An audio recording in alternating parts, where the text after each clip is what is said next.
प्रत्येकच दिवस स्पेशल जाईल असं नाही. तर माझ्याबरोबर पण असंच काहीतरी आज झालं होतं. तर मग मी ती गोष्ट तुमच्याबरोबर शेअर करणार आहे. चला तर मग तुमच्याबरोबर ते शेअर करतेच. पण कधी-कधी काय होतं ना, मला म्हणजे एवढं काम असतं ना, मला अजिबात सुद्धा आराम करायला वेळ भेटत नाही बरं का. आराम जाऊ द्या, 5 मिनिटं पाणी पिईल किंवा बसेन मला यायला पण वेळ भेटत नाहीये. आणि कधी-कधी असं होतं, की मला काहीच काम नसतं. म्हणजे दिवसभर असं बसून मला कंटाळा येऊन जातो. म्हणजे बसून खूप बोर होतं ना, मग मी काय करते, जेव्हा पण मला असं होतं ना, काही काम नसतं ना, त्या दिवशी मी काय करते, असंच काहीतरी काम शोधते आणि करत बसते. म्हणजे कुठलीतरी साफ-सफाई कर, इकडचं साफ कर, तिकडचं साफ कर किंवा इकडच्या गोष्टी काढून तिकडे लाव किंवा तिकडच्या गोष्टी इकडं कर. म्हणजे माझं नेहमी तेच चालू असतं. इकडचं तिकडं, तिकडचं इकडं करणं बरं का. आणि आमच्या शॉपमध्ये ना, आमचं शॉप ना असं म्हणजे खूप रोडच्या जवळ आहे. म्हणजे शॉपमध्ये आणि रोडमध्ये ना एक खूप छोटासा फुटपाथ आहे.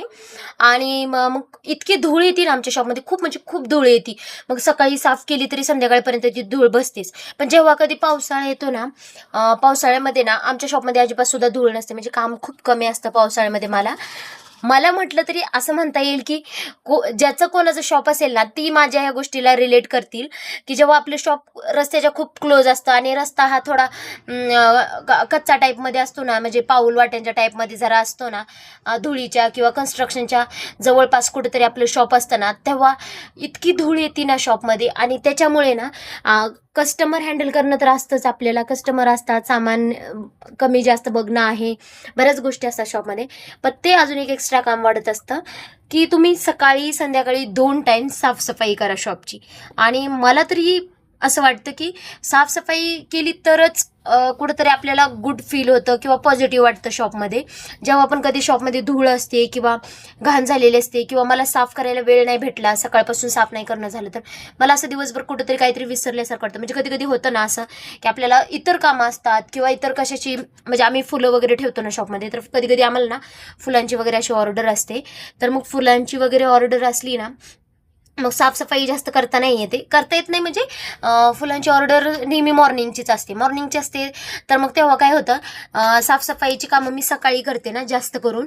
तर मग सकाळच्या टायमिंगमध्ये ना ते मला नाही जमत आहे दोन्ही गोष्टी करायला. आणि मला काय कोणालाही जमणार नाही आहेत. तर मग मी काय करते, की जेव्हा पण मला वेळ भेटेल ना तेव्हा करते. मग जेव्हा पण ऑर्डर असते ना त्या त्या टायमिंगला किंवा त्या दिवशी आम्ही ना असं डिसाईड करतो, की ठीक आहे आज सकाळी नाही झालं ना तर रात्री आपण रात्री म्हणजे दिवस माळणार 4-5 वाजता आपण साफसफाई करू. 4-5 वाजता आपल्याला दिवाबत्ती करायचीच असते. मग त्याच्या अगोदर आपण सगळं क्लिनिंग वगैरे. आणि आज नाही माझं तसंच झालं होतं, की सकाळी मला थोडंसं दुसरं काम होतं. म्हणजे फुलांची ऑर्डर वगैरे असं काही नव्हतं, पण दुसरं काम होतं मला. तर मग मला साफसफाई नाही करता आली शॉपमध्ये. आणि मग मी आज आल्यानंतर ना पटकन नाही माझं माझं जे काही महत्त्वाचं काम होतं ना ते केलं आणि थोडा उशीरही झाला होता शॉपमध्ये यायला. तर मग आता मी सगळं साफ वगैरे केलं आणि व्हिडिओ काढायचा म्हणून म्हणून मी आवरलं. म्हटलं की जर माझे मिस्टर असते ना तर मग मी व्हिडिओ म्हणजे साफ करतच तुम्हाला व्हिडिओ काढला असता. पण माझे मिस्टर नाही आहेत, मग मी एकटीच आहे. आणि त्याच्यामुळे मग मला दोन्ही गोष्टी बरोबर हँडल करता नाही येते. मला नाही जमत आहे ते दोन्ही एकसंग करायला, की व्हिडिओ बी काढेन आणि तुम्हाला म्हणजे बोलेन पण आणि साफसफाई पण करेन. आणि खूप घाण असते एकदम कचऱ्यामध्ये वगैरे, नाही मग ते व्यवस्थित वाटत नाही शूट करायला. म्हणजे मला असं वाटत नाही की आपण रिॲलिटी दाखवू नये असं काही नाही आहे. पण थोडं वेगळं एन्व्हायरमेंट असतं आणि हात वगैरे खराब असतात. तर तसंच मी मोबाईलमध्ये शूट करते तर मला ते सगळं नाही चांगलं वाटत आहे. आणि त्याच्यापेक्षा महत्त्वाची गोष्ट म्हणजे तुम्ही माझे बरेच व्लॉग्स बघितले असतील किंवा रील्स, माझे जे काय असतं ना ते जवळपास 90% ना माझं सगळं शॉपमध्येच असतं. म्हणजे शक्यतो क्वचितच एखादी रील किंवा व्हिडिओ तुम्ही माझा घरचा पाहिला असेल, नाही तर बऱ्यापैकी सगळे व्हिडिओज आणि रील्स माझ्या शॉपमध्ये शूट केलेले आहेत. आणि जे काही माझे व्हिडिओ असतात ना त्यामध्ये सतत मी काम करताना दिसेल तुम्हाला. कारण की मला मला म्हणजे असं स्पेशल मी काहीतरी रील काढेल असा काही वेळच नसतो माझ्याकडे. मग जे काही मी काम करते ना मग मी तेच शूट करते आणि तेच तुमच्याबरोबर शेअर करत असते. आणि तुम्ही अजूनपर्यंत माझ्या चॅनलला किंवा माझ्या पेजला फॉलो केलं नसेल तर प्लीज लवकरात लवकर फॉलो करून घ्या. तसं तर ना बरेच शॉपमध्ये अरेंजमेंट्स राहतात. म्हणजे इकडच्या गोष्टी तिकडं, तिकडच्या गोष्टी इकडं अरेंज करणं राहतं, मॅनेजमेंट राहतं. आणि जेवढं लोकांना बाहेरून बघून असं वाटतं ना लई सोपं आहे, तेवढं काही एवढं सोपं बी नसतं. आणि काही काही लोकांना वाटतं खूपच अवघड आहे, तर एवढं अवघड पण नसतं. तर तुम्ही फक्त आणि फक्त एकच गोष्ट लक्षात नका ठेवू, दोन्ही गोष्टी लक्षात ठेवा. आणि दुसरा मुद्दा म्हणजे जेव्हा पण कधी आम्हाला शॉपमध्ये डीप क्लिनिंग करायची असते तेव्हा आम्ही स्पेसिफिक वेळ काढतो. बिकॉज ऑफ माझ्या मिस्टरांना ना त्याची बरीच कामं असतात. मग ते कधी असतात कधी नसतात. मग जेव्हा पण ते असतात ना तेव्हाच आम्हाला वेळ काढून डीप क्लिनिंग करावं लागते. कारण की मी जर एकटी करायची असेल, म्हणजे एकटीला जर करायचं असेल तर तेव्हा माझे मिस्टर ते अलाव करत नाहीत. बऱ्याच वेळा काय होतं, मला लागतं पडते, मग ह्या जास्त गोष्टी घडतात. म्हणून ते मला नेहमी एकच गोष्ट सांगतात की जेव्हा पण कधी डीप क्लिनिंग करायची असेल तेव्हा तू एकटी नको करू, मला सांगत जा, आपण करत जा.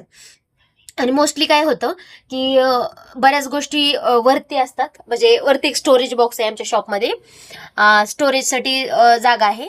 तर तिथं बऱ्याच गोष्टी ठेवलेल्या असतात. किंवा कधी कधी काय होतं, जड वस्तू असतात ज्या काही आपल्याला आता लागणार नाहीत, तर त्यांचा काही यूज होत नसतो, तर त्या वरती ठेवून टाकावं लागतात. मग ते वरती वजन ठेवणं किंवा सीडीवर चढणं, तर ह्या गोष्टींसाठी मी जेव्हा मिस्टर असतील तेव्हाच आम्ही डीप क्लिनिंग करतो.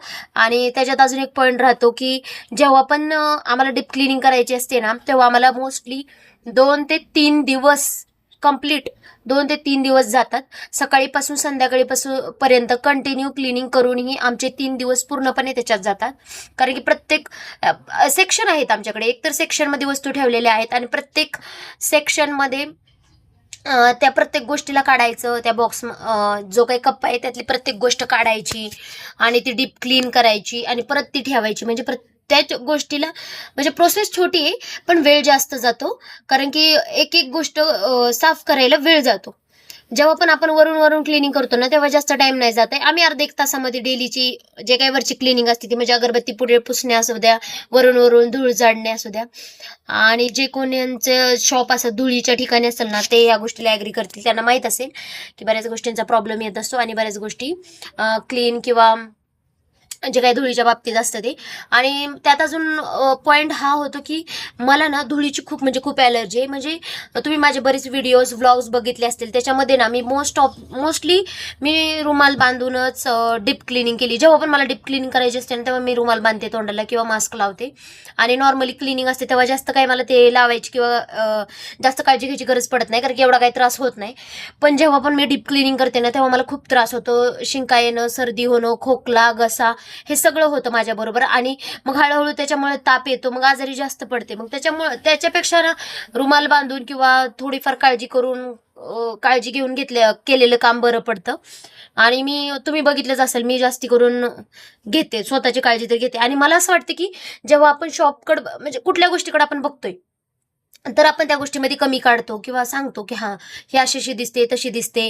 टापटीप जसं आपल्याला वाटतं ना, आपल्या डोळ्यांना दिसणाऱ्या गोष्टी टापटिपीत दिसल्या पाहिजे, सुंदर, स्वच्छ आणि व्यवस्थित दिसल्या पाहिजेत. तसंच आपणही स्वच्छ, सुंदर आणि व्यवस्थित राहिलं पाहिजे. कारण की आपल्यालाही कोणीतरी बघतं. आपल्या डोळ्यांना जे दिसतं ते आपल्याला टापटिपीत पाहिजे. मग आपण टापटिपीत का नाही राहायला नको? आणि मला असं वाटतं की प्रत्येक जे काही वर्क करत असतील किंवा घरातही राहत असतील त्या लोकांनी टापटीपपणे राहिलं पाहिजे, स्वतःची काळजी व्यवस्थित घेतली पाहिजे. आणि त्याच्यापेक्षा मोठा पॉईंट म्हणजे मला असं वाटतं की जेव्हा तुम्ही टापटीप राहता किंवा व्यवस्थित कपडे घालता, प्रॉपर जे काही आवरता तुम्ही ना, तेव्हा ॲक्च्युअलमध्ये तुम्हाला पण कॉन्फिडन्स येतो. आणि त्याच्यापेक्षा मोस्ट गोष्ट स्वतःला आवडतं. जेव्हा तुम्ही स्वतःला आवडता तेव्हा तुम्ही दुसऱ्याला आवडता. त्याच्यामुळे ना तुमचं फक्त काम प्रॉपर असणं किंवा टापटिपीत असणं, व्यवस्थित सगळं ठेवणं हे मॅटर नाही करत आहे. जेव्हा तुम्ही व्यवस्थित टापटिपीत राहता, शॉपमध्ये कस्टमर जेव्हा येतात ना तेव्हा ते आपलं गेटअप एक प्रकारे आपल्याकडं बघून ते वस्तू घेत असतात किंवा जज करत असतात आपल्या शॉपला, आपल्याला, बजेटला. तर जेवढं आपण व्यवस्थित राहील, जेवढं आपण प्रॉपर दिसेल ना, तेवढं समोरच्यालाही आपल्याशी कम्युनिकेशन करायला इंटरेस्ट येतो. आणि त्याचबरोबर कम्युनिकेशन ही चांगली होती. तेही रिस्पेक्ट देतात, आपणही मग रिस्पेक्टमध्येच बोलतो. बऱ्याचदा काय होतं, तुम्ही कसंही राहता, काहीही ठीक आहे, साईड असते किंवा ते जागा असते तशी, किंवा तुमच्याकडे स्टॉक पण चांगला असतो म्हणून कस्टमर तुमच्याकडून घेतात. पण बऱ्याच वेळा मला असं वाटतं की फक्त आणि फक्त शॉपमध्ये सामान व्यवस्थित असणं किंवा ह्या गोष्टी मॅटर नाहीत करत. तर सगळंच ओव्हरऑल चांगलं असणं गरजेचं आहे. जसं की तुम्ही शॉपमध्ये व्यवस्थित राहणं, टापटिपीत दिसणं, प्रोडक्ट पण त्याच लेवलचे ठेवणं, म्हणजे हाय बजेट, लो बजेट, त्याचबरोबर व्यवस्थित. मी ना एक दिवशी ह्याच्यावरती सेपरेट व्लॉग बनवेनच, पण आता सध्यासाठी एवढंच. आणि ज्यांना कोणाला माझे व्हिडिओज येतात शॉपमधले आणि त्याच्याबद्दल प्रश्न होते ना, त्यांचे बरेच प्रश्न सुटले असतील. बऱ्याच जणांना आता प्रॉपर समजलं असेल की ही शॉप माझंच आहे. आणि म्हणजे बऱ्याच जणांचा मला असा प्रश्न होता की ही शॉप तुझं आहे का, तू कुठं उभं राहून व्हिडिओ काढते, तू कामाला आहे का तिथं, नंतर ना तू कसे व्हिडिओज काढते. ठीक आहे, ती कसे व्हिडिओज काढते हे तर मी नेक्स्ट व्लॉगमध्ये तुम्हाला सांगेनच, पण हे शॉप माझंच आहे आणि मी स्वतःच माझ्या शॉपमधलं काम करते. मी कामाला नाहीये. मला वाटतं की स्वतःचं शॉप आहे म्हणल्यावर कुठल्याही प्रकारे लाज नाही वाटली पाहिजे आपल्याला आपलंच काम करायला. ओनरनी केलं तरच उद्या आपण जे काही लोक ठेवल ते व्यवस्थित काम करतील. आणि मला असं वाटतं की कुठलंच काम छोटं मोठं नसतं. असं काही नाही की ओनर आहे किंवा तुमचं स्वतःचं आहे तर तुम्ही काम नाही केलं पाहिजे. उलटं स्वतःचं आहे म्हटल्यावर जास्त काम केलं पाहिजे तुम्ही, आणि तेही प्रामाणिकपणे.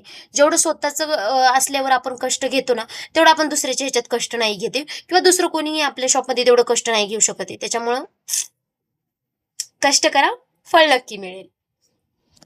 आणि तुम्हाला अजून काही प्रश्न असतील तर मला कमेंटमध्ये नक्की सांगा. मी तुम्हाला त्याच्यावरती पण एक व्हिडिओ बनवेन.